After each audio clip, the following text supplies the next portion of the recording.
¿Cómo están estudiantes en esta ocasión? ¿Cómo están estudiantes? En esta ocasión vamos a revisar la clase del periodo entre guerras, así que voy a compartirles pantalla.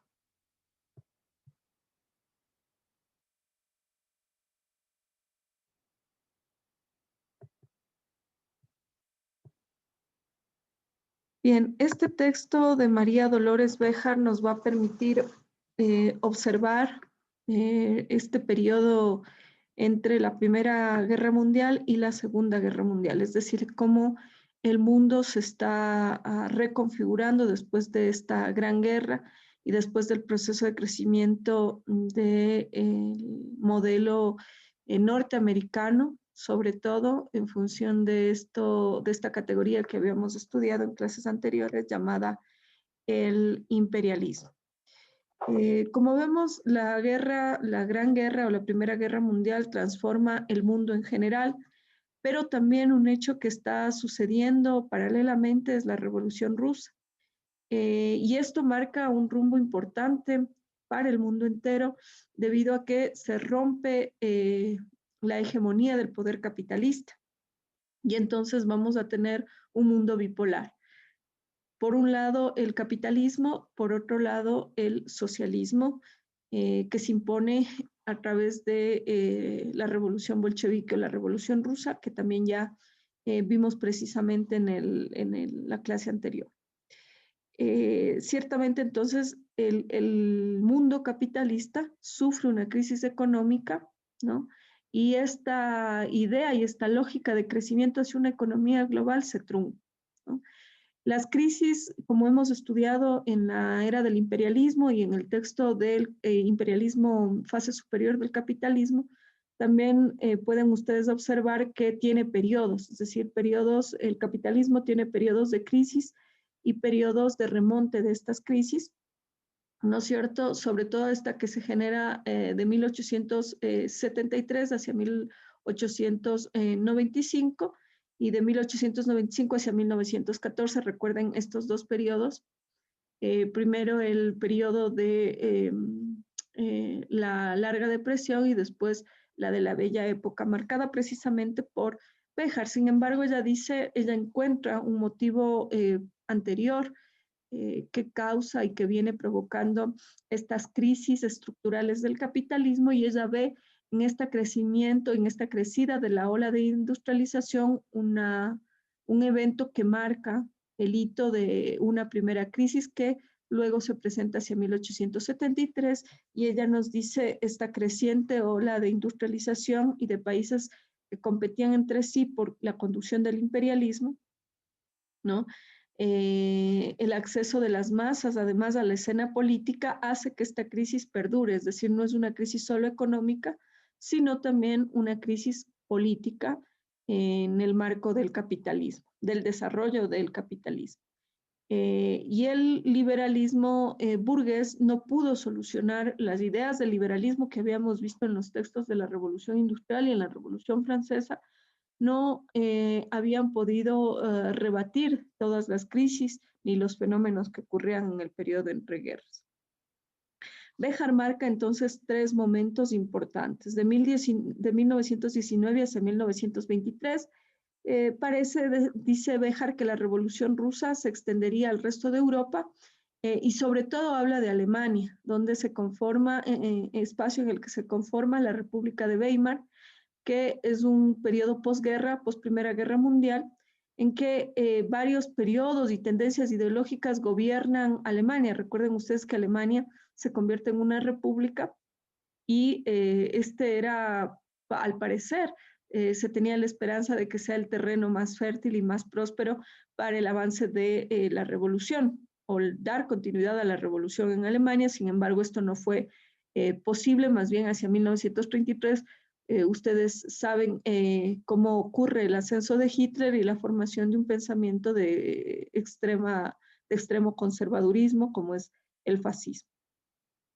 El segundo periodo que marca Béjar es de 1915, habla de una recuperación muy leve, muy frágil, económica, y un clima aparentemente de distensión internacional.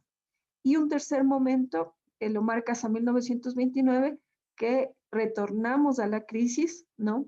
La crisis de la Gran Depresión, recuerden ustedes que se marca a inicios del 20 y que continúa durante una década, pero además no solo que está asignada este periodo de 1929, perdón, por esta crisis económica, sino también por la presencia de líderes carismáticos, ¿no es cierto?, que con estas ideologías ultraconservadoras ascienden al poder. Nos referimos al nazismo y al fascismo que provocaron la Segunda Guerra Mundial. El primer escenario que nos demarca Béjar entonces es cómo esta economía global que estaba creciente, boyante, se resquebraja para volver a reintegrarse. En esto, digamos, consiste la crisis, ¿no? Hay un derrumbe por los cambios de los años dorados en el siglo XIX, que ya los habíamos estudiado, que se habían asentado en el mercado mundial. ¿Cuáles son las razones para esta crisis o para esta economía global resquebrajada? El declive de Gran Bretaña, como ya lo habíamos visto en todos o en su mayoría, en la mayoría de textos previos. Los lazos con Gran Bretaña se veían ya básicamente muy debilitados, ¿no? Las economías nacionales cada vez más tenían mayor autonomía, por lo menos de Gran Bretaña, y por supuesto el ascenso económico de los Estados Unidos, que aunque sigue creciendo, ¿no es cierto?, el crecimiento global se estanca de alguna manera. Sin embargo, a pesar de esta fractura, de esta fisura, más que fractura de la economía global, nosotros podemos afirmar que el Fordismo, recuerdan que el Fordismo es el método científico del trabajo que permite salir de la larga depresión, ¿no es cierto?, en 1873 y abordar hacia un nuevo momento importante para el capitalismo. Entonces, el método científico del trabajo, es decir, el Fordismo, continuaba alentando el control de los estados, es decir, los estados cada vez se hacían más fuertes en función de conservar la economía para evitar precisamente nuevas recesiones en el capitalismo. Esta gestión científica que, como les había mencionado, comienza en 1873, se profundiza en el periodo entre guerras, es decir, a partir de 1918 en adelante. Se dio un paso a un capitalismo mucho más estructurado, las nuevas industrias de punta y se fortalece la clase obrera, ¿no? El hecho de que la clase obrera se fortalezca precisamente habla de este sentido de crisis que va generando el capitalismo en función o en correlación al crecimiento de esta clase obrera, además mejor organizada, a pesar de que Estados Unidos tenía una clase obrera muy débil, como ustedes saben. La cadena de montaje, parte del proceso científico del trabajo, alcanza un desarrollo importante, Estados Unidos particularmente, en Estados Unidos particularmente el desarrollo de la empresa Ford, que ocupa 120,000 trabajadores para ese entonces, y por eso también nosotros logramos explicar cómo en ese periodo entre guerras avanza el método científico del trabajo y la cadena de montaje, ¿no? Es decir, esa economía norteamericana sigue creciendo a pesar de que los lazos internacionales estén de alguna manera fisurados, como habíamos mencionado. En este mismo ejemplo de la fábrica Ford que habíamos mencionado, menciona Béjar que llegaban hierro y carbón, ¿no?, propias de las minas propias de la fábrica Ford, ¿no? El caucho se importaba de los países con dependencia al capitalismo, por ejemplo, de Brasil, también desde Ecuador se importaba caucho, y esta fue una de las mayores empresas privadas en el mundo en este periodo entre guerras. Estados Unidos además tenía abundancia de materias primas, y yo les había mencionado en algún otro texto, creo que cuando hablábamos de la revolución industrial, la diferencia entre algunas economías asiáticas y europeas, mencionábamos a la economía china como un gran referente de economía autónoma, ¿no es cierto? Y Estados Unidos tiene esa particularidad, es parecida a la economía china, es decir, es una economía que produce absolutamente todo, que no tiene una cantidad grande de colonias, sí tiene colonias, pero no digamos, en la medida de los países metropolitanos europeos, ¿no es cierto? Y tiene un mercado interno que permite hasta un punto la autarquía, es decir, el manejo propio de un mercado interno importante, ¿no? Eso, por ejemplo, marcaba una diferencia fuerte con Gran Bretaña. Por lo tanto, la economía norteamericana no dependía de las importaciones como sí dependía Gran Bretaña, y por eso el primer mercado de importaciones de Latinoamérica no era necesariamente los Estados Unidos, aunque eso, bueno, va cambiando con el tiempo. En la guerra, es decir, en la Primera Guerra Mundial, los gobiernos comienzan a aumentar sus recursos mediante el impuesto a la renta, es decir, este impuesto es un impuesto que se comienza a reproducir por el resto del mundo después de la Primera Guerra Mundial. Los países que más, digamos, que perdieron la guerra o que fueron afectados por ser los perdedores de la guerra, comienzan a importar mercancías y obtener préstamos de los países industrializados. Recuerden ustedes que habíamos charlado respecto del plan Dawes, que fue o que representó al plan, digamos, que tuvo la misma intención que tuvo el plan Marshall después de la Segunda Guerra Mundial. Básicamente consistía en préstamos que Norteamérica podía hacer al resto de países europeos. Por lo tanto, lo que podemos decir es que el negocio de la guerra benefició a proveedores como Estados Unidos, que entre el 14 y el 19 se posiciona como el mayor acreedor del mundo, así como lo hizo también en la Segunda Guerra Mundial. Era el primer tenedor de deuda en el mundo, ¿no es cierto? Y esta es una carrera progresiva que también de alguna manera repite las acciones, o se repiten estas acciones en la Segunda Guerra Mundial. Entonces, Estados Unidos se proyecta como el motor de reconstrucción de esta economía europea a través del plan Dawes, que era lo que les acababa de mencionar, ¿no? Es el símil del plan Marshall, pero el plan Dawes se instala en la Primera Guerra Mundial o Primera Guerra Mundial. Entonces, después de esta gran guerra, se reactiva a los trabajadores, ¿no? Las querellas de los estados, los trabajadores contra los estados. Y por supuesto, estos estados comienzan a sentir que se necesita más compromisos entre el capitalismo y los trabajadores o el trabajo. Digamos, sin este acuerdo era muy complejo y muy difícil después de la impronta de la Revolución Rusa alcanzar un momento importante para el triunfo de los intereses capitalistas, de los intereses transnacionales, ¿no? El patrón oro se beneficiaba, por lo tanto, del intercambio internacional, pero no beneficiaba a las economías nacionales. Entonces, esta idea del patrón oro se pone también en disputa. También Béjar nos habla de los ciclos económicos y de este momento de la Gran Depresión. Desde 1918 hasta 1923 había una demanda de gasto público y esto da lugar a la plena ocupación. Es decir, hay un periodo de reactivación económica, pero sobre todo laboral, desde 1918 hacia 1923. Pero este fue un ciclo muy rápido y muy corto que provocó una inflación muy fuerte en el mundo, ¿no es cierto? Y estas limitaciones se marcaban con mucha fuerza e impedían equilibrar la producción y la demanda. Es decir, lo que los trabajadores estaban en la capacidad de producir frente a la demanda de los consumidores, ¿no? Y eso, además, sumado con el peso de las deudas de las guerras, precisamente en Alemania, en Austria, en Hungría, se sienten con mayor agudeza y con mayor fuerza.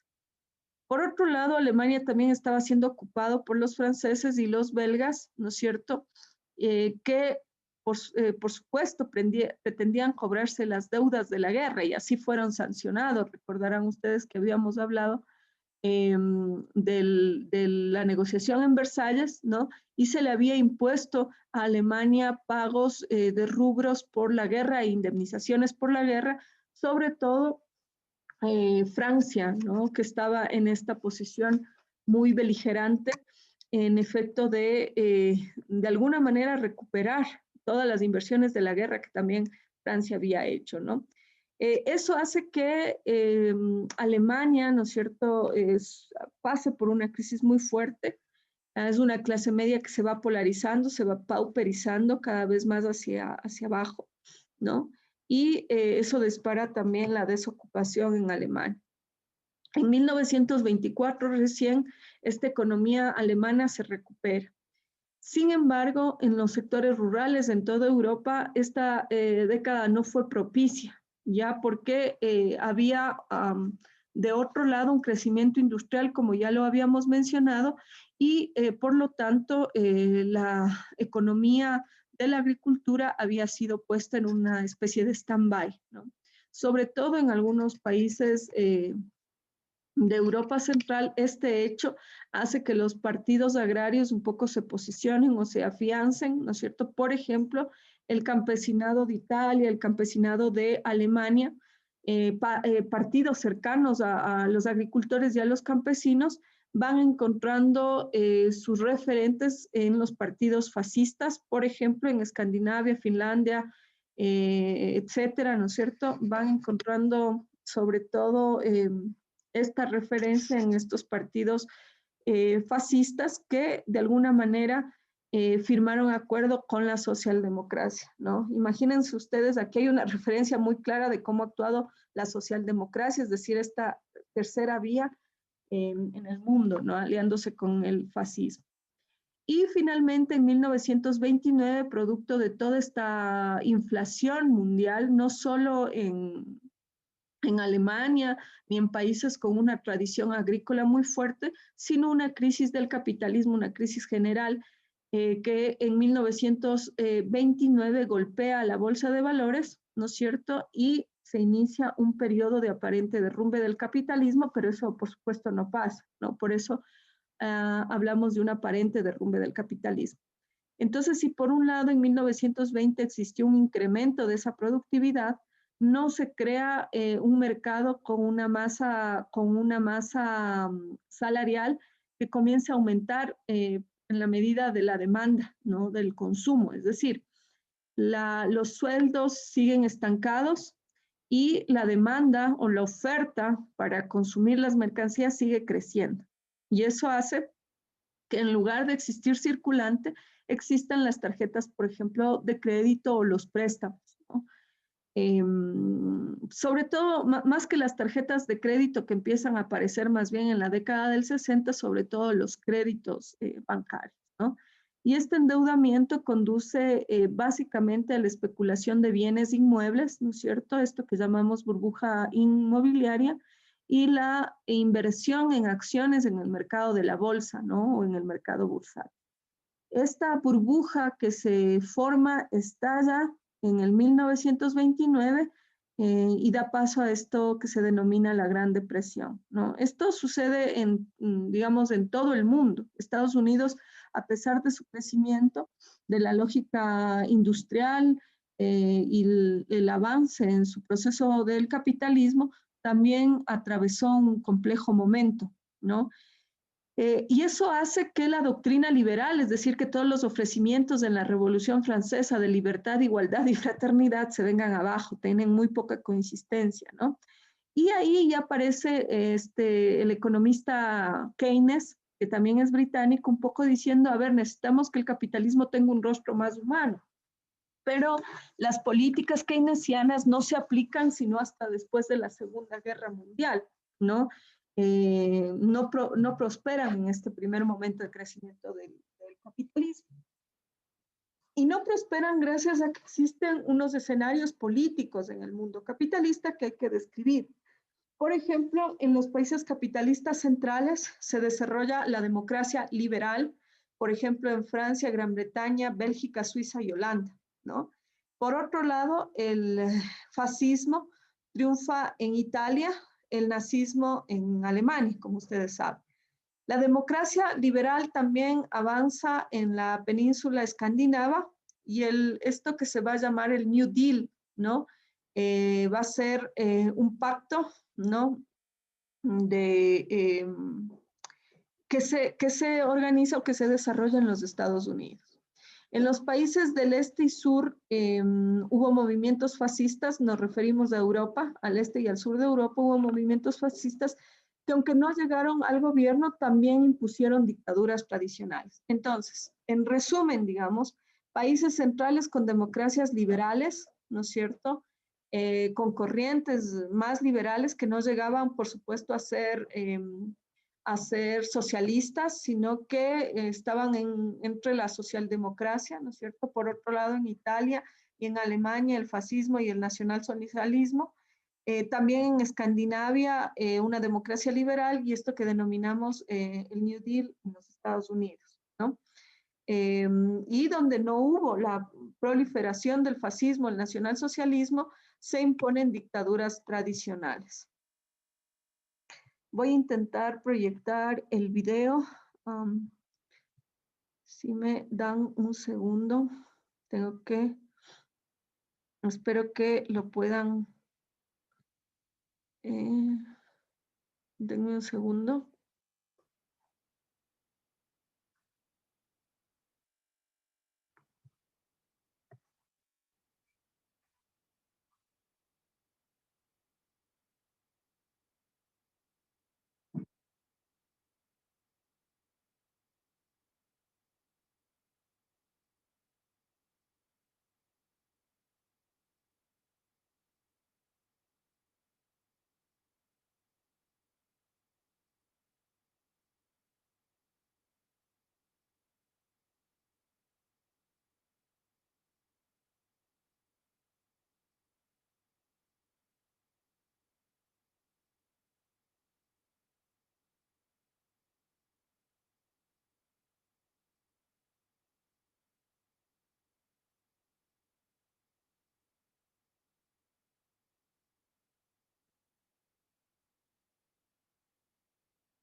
Bien, espero que hayan podido escuchar el video y si no, igual puedo enviárselos, perdón, puedo enviárselos eh, a la, um, al Teams, ¿no? Para que lo puedan ver.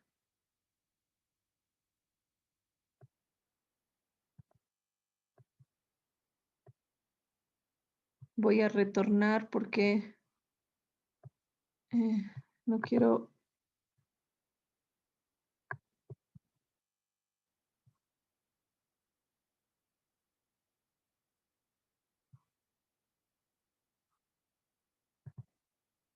Bien.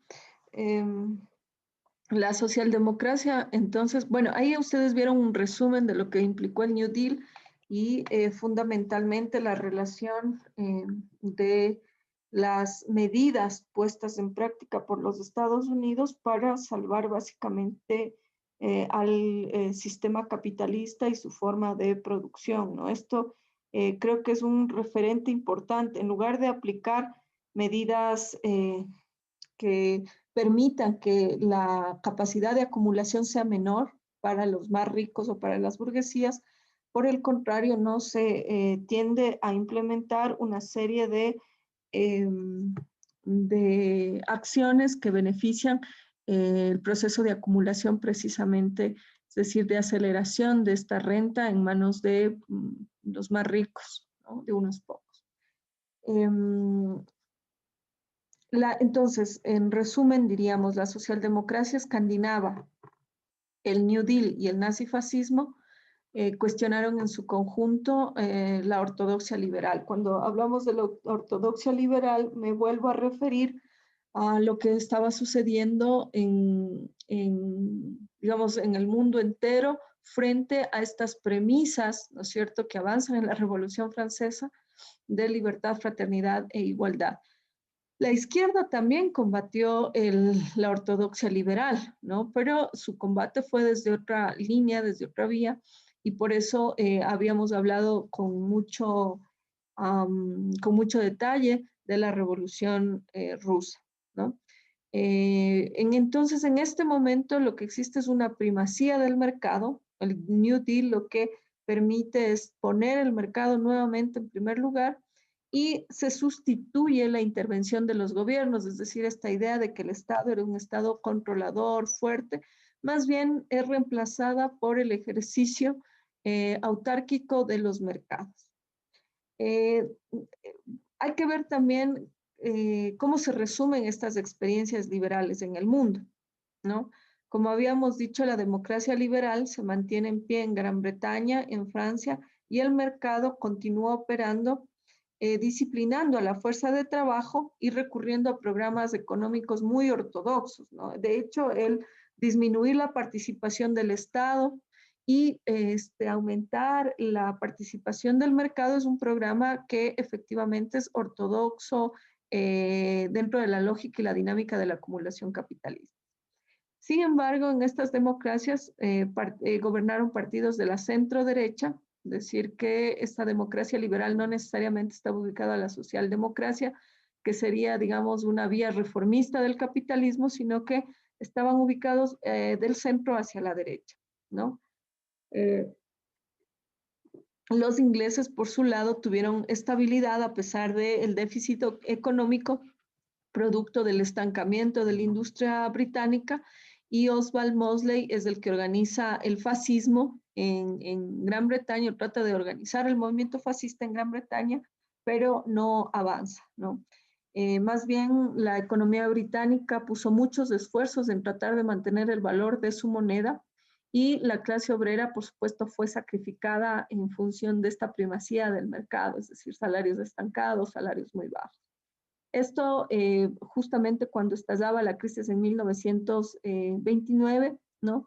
En el que se adoptan medidas de recesión que dejan atrás el patrón oro. Imagínense, en 1929, después de algunos años o de muchas décadas de sostenimiento del patrón oro, se devalúa la moneda y se elevan los aranceles de importación, es decir, nuevamente se imponen medidas de protección o medidas proteccionistas de los mercados nacionales en Gran Bretaña, ¿no? Esto sucede en función de que ya no eran, vamos, o no estaban dentro de la lógica de los países centrales del capitalismo. Entonces se van proponiendo, adoptando medidas proteccionistas. En Francia, en cambio, proliferan grupos afines al fascismo, y en 1930 los comunistas o los partidos socialistas sobre todo van ocupando escaños en la asamblea. Pese a ello, en Francia existe inestabilidad institucional, hay un partido radical o republicano que también jugaba mucho con las alianzas. Entre 1929 y 32 hubo gobiernos básicamente de la centro derecha, y desde 1933, como ustedes saben, la extrema derecha apunta a la caída de la República. Es decir, aunque en Francia no se promovieron gobiernos nazifascistas, sí, digamos, hubo una influencia de esta extrema derecha que pretendía precisamente la caída de la famosa República Francesa. Se constituye también en Francia un frente popular al que se suman más pensamientos radicales. Se apoyan las demandas de los trabajadores, de las obreras, en función de demandas salariales y semana de menos horas de trabajo, al menos 48 horas. Por otro lado, la centroizquierda, ¿no es cierto?, que estaba más cercano a los escandinavos, plantearon medidas como las del New Deal en Estados Unidos. Imagínense esa centroizquierda que parecía más centro-derecha que cualquier otra cosa, ¿no? A un año la presidencia pasó a manos de radicales de derecha y asumieron ajustes económicos, es decir, cuando se comienzan a dar estas especies de reformas en Francia, la derecha radical asume el poder y comienza un ajuste económico y el empresariado francés arrasó con las demandas de los trabajadores y obreros que se habían alcanzado, que no eran mayores, pero que hasta la fecha se habían alcanzado. En Suecia, Noruega, en Suecia, Noruega, Dinamarca, había todavía monarquías constitucionales. Recuerden que sí habíamos mencionado esta figura de monarquía constitucional, es decir, todavía existía un rey, aunque no tenía mucha preeminencia, ¿no es cierto? Todavía tenían esta idea digamos, de autocracia vertical, monárquica, ¿no? Aún así, estos países se habían mantenido neutros durante la Primera Guerra Mundial y se marcó ahí una hegemonía del centro, ¿no?, de la socialdemocracia, que se habían, digamos, aliado a los partidos agrarios entre 1933 y 1938, y estos partidos agrarios posibilitan sumar esfuerzos de los obreros. Se reducen los impuestos y se adoptan también aranceles de las economías, es decir, medidas proteccionistas, y los socialistas, digamos, adoptan programas liberales, ¿no es cierto? Esta idea de la socialdemocracia permeó tanto que era un socialismo de centro, digamos, la socialdemocracia, buscando programas que se acomodaran a esa lógica de crecimiento del capitalismo en el mundo. Una vez que se termina la Primera Guerra Mundial, es indiscutible que, a pesar de la recesión económica, Estados Unidos se convierte en la primera potencia. Y Estados Unidos, al tener esa política autárquica de economía, comienzan a rechazar, después de la Primera Guerra Mundial, a la migración. No hay mucho conflicto y eso da paso, pues, tierra fértil para la creación de la xenofobia nacionalista, y eso se evidencia hasta ahora, como ustedes pueden observar, ¿no? Todo lo que pasó, sobre todo con el hito de George Floyd, con el asesinato de Floyd, una ejecución pública en Estados Unidos hace algunos meses, y bueno, digamos de ese que fue el caso más mediático, pero ha existido muchos otros casos que quedan en impunidad, muchos otros que también se vuelven mediáticos, pero que dicen de el racismo profundo y la xenofobia del imperialismo, propia del imperialismo y de esta especie de claustro económico que formaron, ¿no?, hacia fines de la Primera Guerra Mundial, ¿no? Esta xenofobia se combina con el rechazo a la protesta social, es decir, que es muy mal vista la protesta social si no viene de la extrema derecha. Y por eso es que las huelgas o el Partido Comunista en los Estados Unidos es realmente minoritario, y los procesos de movilización no son procesos de movilización que gesten masas, ¿no es cierto? También como les había dicho, este momento fue terreno fértil para grupos de extrema derecha, como por ejemplo el Ku Klux Klan, ¿no es cierto?, que se desarrolló, que declaraba también la supremacía blanca, esto en contexto de los procesos de conservadurismo que se habían desarrollado no solo en Europa, sino también, como ustedes ven, en Norteamérica y pues otros países también sudamericanos. Desde 1920, entonces, la economía experimenta un crecimiento ininterrumpido a consecuencia de la expansión de la construcción y de los servicios, y gracias al automóvil, millones de personas construyeron casas suburbanas rodeados de jardines. Es decir, que la lógica de formación de las ciudades se va amoldando al crecimiento industrial, ¿no? Y gracias a los vehículos, ya que sobre todo en Estados Unidos un miembro, un trabajador de la Ford, con mucho esfuerzo podía adquirir su vehículo, hace que los sectores urbanos se vayan ampliando y vayan creciendo mucho y vayan, por supuesto, reduciendo paralelamente los sectores agrícolas, no rurales. Y eso da paso a cambios de costumbres, ¿no? Y, por supuesto, crisis entre sistemas de valores diferentes, ¿no? En 1919 se promulgan valores puritanos y por eso también se prohíbe el consumo de alcohol, ¿no? Esto que se llamó la ley seca en los Estados Unidos, lo que generó también un proceso de contrabando y un mercado negro, la mafia italiana y la mafia norteamericana actuando en estos mercados, ¿no? Para poder eh, desarrollar el mercado de la industria y el mercado del alcohol, ¿no?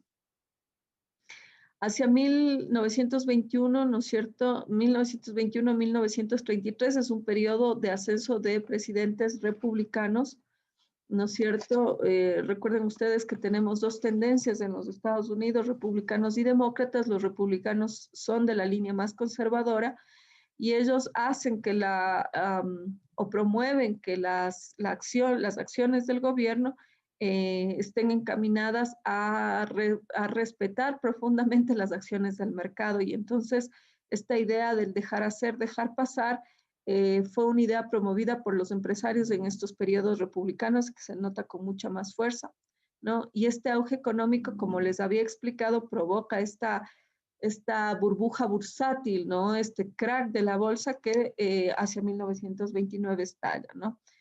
Por ejemplo, acciones que fueron muy cotizadas fueron las acciones del hierro, las acciones de la General Motors, ¿no?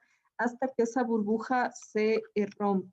Estaban, digamos, es un cuadro de los presidentes de los Estados Unidos desde 1921, ¿no es cierto?, en adelante. Ahí ven todos los presidentes republicanos que habíamos mencionado desde 1921 hacia 1933, y luego tenemos el gobierno de Franklin Delano Roosevelt, que básicamente es el gobierno del New Deal, ¿no? Que es un gobierno con tintes demócratas, ¿no? Contrario al Partido Republicano. Hacia 1933, digamos, después de este crack de la bolsa de 1929, Roosevelt asume el país con una quiebra financiera y por eso, para salvar el capitalismo, se puso en marcha varios planes, digamos que eran el correlato del New Deal, por ejemplo, el trabajo voluntario, la reorganización de la industria, la mayor eficiencia de los sistemas de organización del trabajo, etc.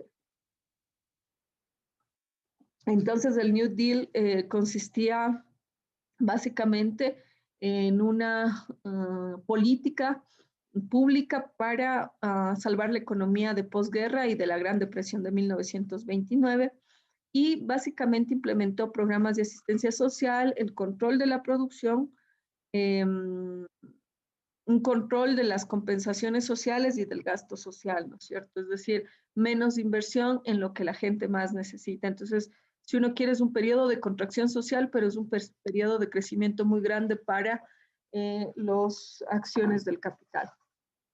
Se aplica además la ley de recuperación de las industrias para estabilizar los precios y aumentar el poder adquisitivo. Esto con mucha fuerza permite la organización de sindicatos también al interior de los Estados Unidos, y una de las primeras organizaciones es la Federación Americana del Trabajo, en sus siglas en inglés AFL, ¿no es cierto?, que había dado cabida a obreros, más bien que eran obreros calificados, ¿no es cierto?, era mano de obra formada, especializada para los procesos de trabajo. Conjuntamente a la formación de la AFL también se desarrolla la huelga de los mineros, ¿no?, de John Lewis, ¿no? En ese tiempo, en ese momento, se organizan ocupaciones de fábricas en industrias de caucho. Las empresas terminan pactando con los obreros, arreglando las condiciones de los obreros, En 1937 hay un reconocimiento, tanto es así que hay un reconocimiento al sindicato de la General Motors y el Comité de Trabajadores del Acero por la Steel, que era otra de las transnacionales más importantes en el mundo. Lewis se separa de la AFL, ¿no? Estábamos hablando de John Lewis, que se separa de la AFL y creó un Congreso de Organizaciones Industriales que en sus siglas se denominó CIO, ¿no es cierto?, para sindicalizar a trabajadores de la industria, ¿no es cierto? ¿Qué sucede entonces con el fascismo en este momento? El fascismo es una corriente, ¿no?, compleja, porque, digamos, viene de este proceso de organización, en este proceso de reorganización de los estados nacionales post Primera Guerra Mundial. Por lo menos y puntualmente en Italia, lo que va sucediendo, ¿no? Puntualmente en Italia lo que va sucediendo. En Italia, recuerden ustedes que se había apostado al bando de los ganadores, es decir, Italia fue parte de la Triple Entente, ¿no es cierto?, junto con Gran Bretaña, Francia y Rusia. Sin embargo, Italia no logra consolidar el proyecto que tenía planificado al participar en esta primera guerra mundial, ¿no? Entonces eso provoca que eso provoca que las doctrinas políticas estén encaminadas hacia el liberalismo, hacia el conservadurismo, pero desde 1880 una nueva derecha nacionalista antisemita, ¿no? Esto lo vamos a topar después, el tema del fascismo y nacionalsocialismo, sí lo vamos a topar después cuando nosotros revisemos en la siguiente clase la introducción al fascismo de Robert Paxton, y creo que tiene mayores precisiones. Una de las cosas que menciona Paxton es que el fascismo italiano no tuvo en sus inicios, el movimiento fascista italiano no tuvo en sus inicios una política antisemita, ¿no? Es decir, antijudía, y esto es un poco lo que de alguna manera le refutaría, estaría refutando, por lo menos en los textos, Paxton a Béjar, ¿no? Este movimiento conservador que nace desde 1880 tiene adepciones de Viena, es decir, de los austriacos, y también de los parisinos, ¿no? Así como la aceptación, la adhesión de los alemanes, el fascismo no apela a la razón, como el liberalismo o el socialismo, sino que la crisis de posguerra ayuda a consolidar un pensamiento que es un pensamiento que no tiene un cuerpo teórico, un corpus teórico.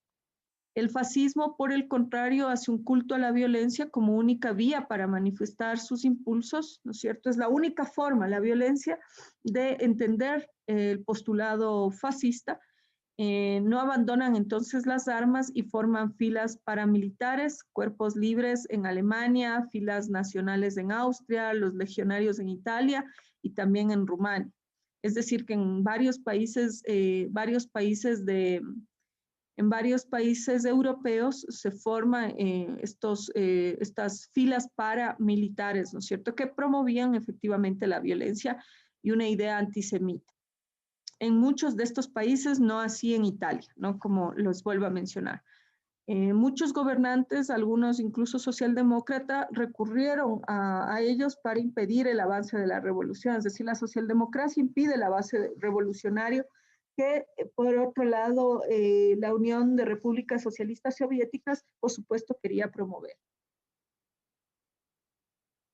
Los movimientos fascistas que duraron poco, entonces, están listados aquí. Son, por un lado, Gran Bretaña, los Camisas Negras en Islandia, la Nueva Guardia en Australia, y unas que tuvieron mayor arraigo, es decir, que tuvieron mayor permanencia, son la Cruz de Flecha de Hungría, la Guardia de Hierro en Rumania, y estos grupos no perduran por las dictaduras que ya habíamos mencionado en estos países. En Italia este movimiento, por otro lado, sí perdura, ¿no? Porque hay demandas no resueltas entre obreros, campesinos, artesanos, comerciantes, y estos conflictos internos en Italia no lograron buscar otra resolución y se cohesionaron en este pensamiento fascista, ¿no? También, por el otro lado, iba apareciendo en Italia una clase obrera importante, organizada, que en algunos casos también adhirió al fascismo. En Alemania e Italia, el fascismo van creciendo por la irrupción de nuevos electores, es decir, la posibilidad del voto universal. Y también esto hace que la política de masas crezca, ¿no? Alemania, por supuesto, tenía, ¿por qué nace el fascismo en Alemania, el nacionalsocialismo puntualmente en Alemania? Pues ustedes como saben fue desmembrada en los acuerdos de Versalles, ¿no es cierto?, tras la Primera Guerra Mundial.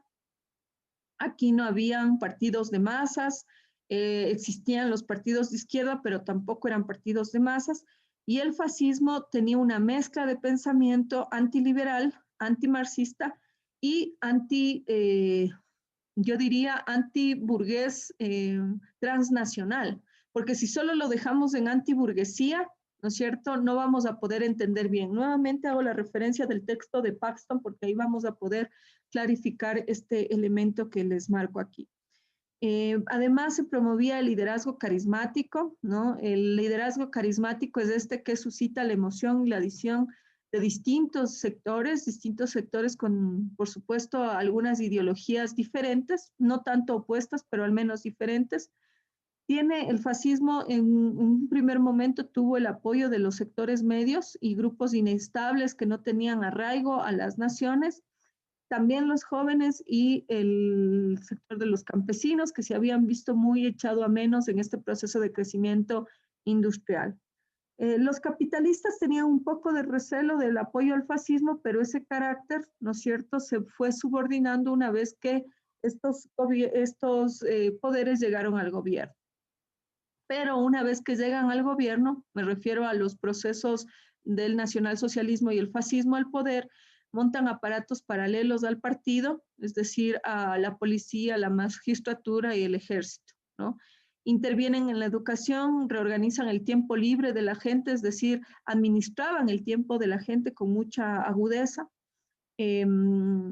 Había una diferencia entre el fascismo y la política orientada al imperialismo, aunque al final terminan aportando a la lógica del crecimiento del imperialismo, y se convierte en un proceso de genocidio marcado en la historia con mucha sangre y con mucho terror, ¿no? Sobre todo en el momento de ascenso de Hitler. Al hablar del fascismo italiano, ¿no es cierto?, nosotros podemos identificar hechos que los voy a mencionar de pasada porque nuevamente insisto con que en la siguiente clase tendremos el tema más ampliamente detallado para poder analizarlo y debatirlo. En 1919, Benito Mussolini, ¿no?, se presenta en la plaza de Salisburgo a través de una marcha y grupos alrededor del futurismo y del sindicalismo, pero también de veteranos de guerra, se presentan en la plaza, marcando la fecha de nacimiento del movimiento fascista, ¿no? Las razones de ello es que Roma no alcanzó la expansión imperialista que deseaba tras la Primera Guerra Mundial, como ya les había explicado. Los Arditi, que fueron estos veteranos de guerra que acompañaron el movimiento, sintieron un fracaso. Ellos fueron a combatir, o sea, fueron veteranos de la Primera Guerra Mundial y sintieron que la crisis se profundizaba con mayor agudeza después de la Primera Guerra Mundial.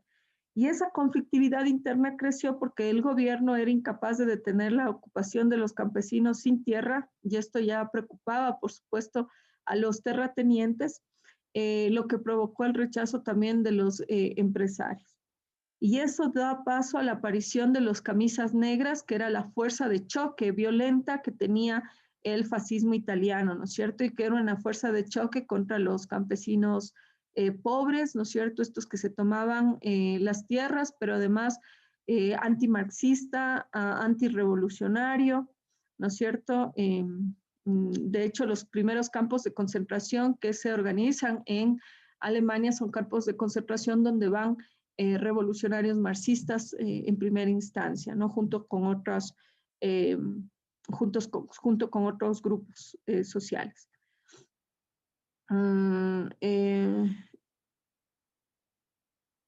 En 1921 el PP se alía con los fascistas y dejan de estar en la periferia política. Hasta 1925, Mussolini fue solo primer ministro de una monarquía que era semiparlamentaria, ¿no es cierto? Esto era la forma de gobierno de Italia, y la economía siguió su curso de ortodoxia liberal en Italia. Entre el 25 y el 28 se asume la dictadura, ¿no? Los partidos políticos son disueltos en Italia, y también la prensa opositora era disuelta, ¿no? Y los jueces debían, o todas las estructuras del Estado debían obediencia a Benito Mussolini. La política económica se orienta a la intervención estatal, es decir, el Estado es un Estado fuerte, ¿no? Pero que benefició en última instancia a los procesos de crecimiento del capitalismo. En 1927 aparece la Carta de Trabajo, que eran acuerdos entre sindicatos fascistas y corporaciones para pautar la economía y las relaciones laborales, y se prohíbe la huelga. Se impone un sistema educativo fascista para hombres, mujeres, jóvenes y trabajadores, denominado dopo lavoro, que significaba aprovechar las horas libres. Se crea un estado pequeñito, el estado de Roma, y la iglesia recibe un trato preferencial. De hecho, este estado, denominado Roma, su administración es entregada a la iglesia, y así se ganó el fascismo el apoyo de los católicos. En 1933 hubo un crecimiento económico autárquico, así como la economía norteamericana de la que habíamos hablado hace un momentito, y se multiplica la producción de los cereales, de los olivos y los frutales, ¿no?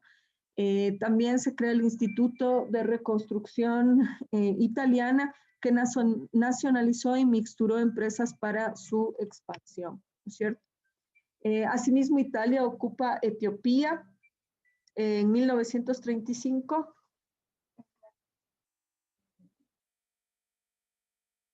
Asimismo, se ocupa Etiopía, Italia ocupa Etiopía en 1935, y la Sociedad de Naciones, por esa ocupación de Etiopía, sanciona a Mussolini, y este inmediatamente se alía con Hitler, ¿no? Entonces, en adelante, las estrategias de ocupación de África tendrían este eje Roma-Berlín, es decir, la alianza entre Italia y Alemania, y la intervención de la Guerra Civil Española con el ingreso a la Segunda Guerra Mundial, ¿no? Y recordemos también que en España el proceso franquista también es un proceso que va anclando este desarrollo del pensamiento conservador en Europa.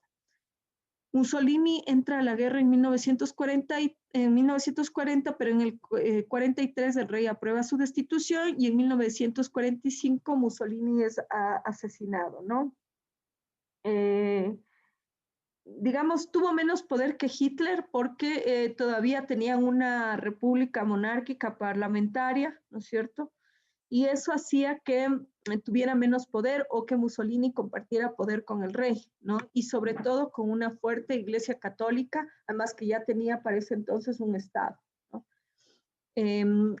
¿Qué sucede, en cambio, por otro lado, con el nazismo en Alemania? Después de la Primera Guerra Mundial se proclama la República de Weimar. Como les había dicho, la República de Weimar es este proceso que va desde 1918 hacia 1933, que conjuga varias ideologías y praxis políticas, ¿no es cierto? De un lado está la extrema derecha, la centro derecha, por otro lado también están las ideas del marxismo permeadas ahí, pero finalmente no se consolida ningún proceso de transformación o emancipatorio en Alemania, ¿no es cierto? Se aprueba el voto de mayores de 20 años y la representación proporcional. esta constitución, la constitución de la República de Weimar, se apoya en una coalición. Por eso era tan complejo allí llevar adelante la revolución.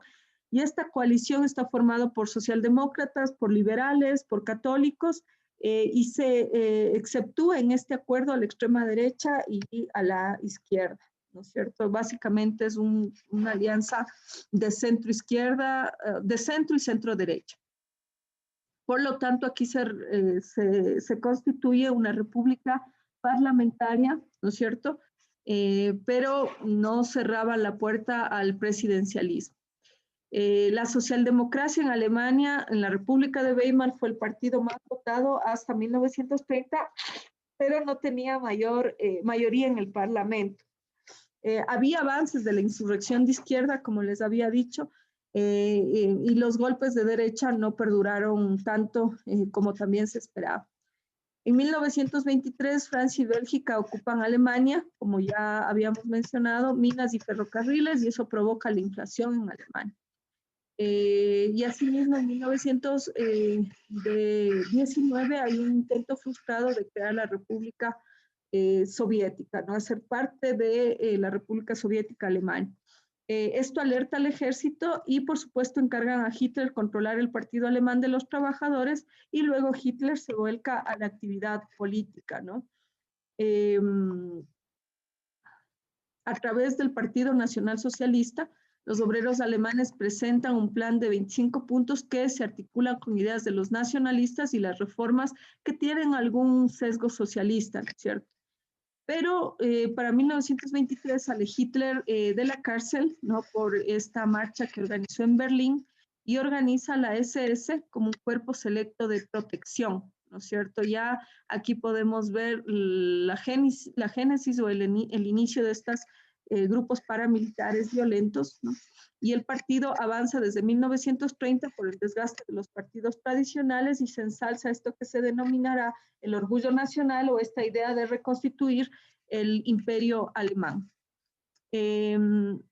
Eso hace que entre la renuncia del primer ministro socialdemócrata en 1930 y el nombramiento de Hitler hacia el 23 existan gobiernos débiles y se asista a un partido de masas, ¿no? El partido que conduce Hitler. Y este partido obtiene una buena cantidad de votos junto con los partidos de izquierda, pero las condiciones de Versalles, la crisis política y económica y las divisiones de la izquierda, yo diría que la izquierda estaba diseminada, ¿no es cierto?, provocan el ascenso de Hitler al poder. Y eso provoca el desate de una violencia extrema contra los comunistas, contra los marxistas. Se instala una ley de pleno poder para modificar la Constitución, ¿no es cierto? A finales de 1933 hay una transformación que se concreta con la combinación de medidas pseudo-legales que no eran legales, es decir, a través del terror, la manipulación, este liderazgo carismático que ya habíamos mencionado. Se crea el primer campo de concentración para el exterminio y tortura de los militantes de izquierda, con referencia que ya les había hecho hace unos minutos. Hitler disuelve los sindicatos, los partidos políticos habían sido prohibidos, y el partido de Hitler era básicamente el concepto de Estado, es decir, se suplanta el Estado por el partido. Y la sociedad civil fue nazificada, así como fue introducido el fascismo en los procesos de formación en Italia. Lo mismo pasa aquí, ¿no? Una sociedad civil que estaba básicamente entrenada y además que tenía mucha adhesión a Hitler, a las propuestas de Hitler. Recordemos que Alemania es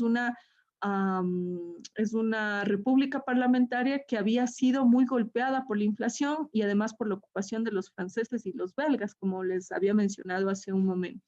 Y eso hace que la crisis económica de Alemania se asiente, pero Hitler retoma, digamos, y en esto hay que poner un punto ahí de debate y de discusión. Hitler permite que la economía alemana crezca. Claro, los medios son medios absolutamente cuestionables, pero hay un proceso de crecimiento mientras el genocidio, el horror se desarrollaba, hay un proceso de crecimiento de la economía alemana, ¿no?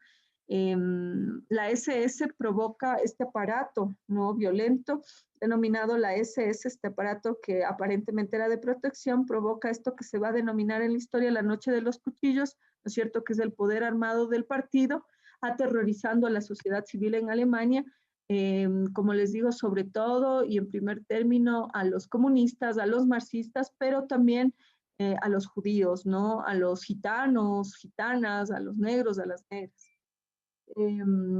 Se fusiona el cargo de canciller y presidente y el Führer tiene el mando supremo. Se fusiona el cargo de canciller y el presidente y el Führer obtienen el mando supremo. En 1938 se suplanta la cúpula militar y la dirección de relaciones exteriores por los nazis. Ahí existe una estructura jerárquica más personalizada y fragmentada. En la trama estatal, recuerden ustedes que habíamos mencionado que el Estado había venido a menos, es más, había sido reemplazado por el partido y aún más, ¿no? El partido era básicamente Hitler, el Führer, este líder carismático que lo conducía. Por lo tanto, el Estado tenía que ver con procesos pseudo-legales y de capricho de quien conducía los destinos de Alemania. Como ven aquí ustedes, había solo instancias creadas para el Führer que no respondían ni siquiera al Estado ni al partido, un proceso de corrupción elevado, ¿no? Entrega de recompensas por la fidelidad personal a Hitler y al gobierno de Hitler. El partido no tenía organicidad, porque ya habíamos dicho que había un líder que suplantaba las funciones del Estado y del partido, y una política racial que estaba en mano de los individuos, no solo en una política racial, sino una política en general que estaba en mano de los individuos, ¿no? El poder policial, el poder violento, se hizo el poder político a través de la dirección de la SS y gana terreno el ejército. El ejército quedó, digamos, o el Estado, este aparato del Estado quedó disminuido por este paraaparato organizado por Hitler, ¿no? Y esto hace que, digamos, la forma de entender la política también cambie, sobre todo en estos países. Y aparece esto de los mítines de plazas y masas, desfiles con rituales, con coreografías, con gestos muy medidos, muy articulados, el cine de masas, la comunicación de masas aparece como aparato de propaganda muy fuertemente, además organizado por Goebbels, ¿no es cierto? En términos económicos, los nazis, el ejército y los grandes intereses económicos coincidieron en la idea del rearme, es decir, para ellos era necesario, importante, seguir auspiciando la industria armamentística y los desafíos asociados al rearme condujeron a la autarquía y crea problemas en los importadores de bienes de consumo, ¿no es cierto? Bien. He ido o avanzado rápido, compañeros y compañeras, porque en la próxima clase vamos a analizar el fascismo en su profundidad y me quedo yo con la línea de Paxton antes que con la línea de Béjar cuando se analiza el fascismo, así como tuvimos también algunas propuestas cuestionadas, ¿no?, respecto de las referencias a la Revolución Rusa. Hasta aquí entonces la exposición de la clase. Muchas gracias. Un fuerte abrazo.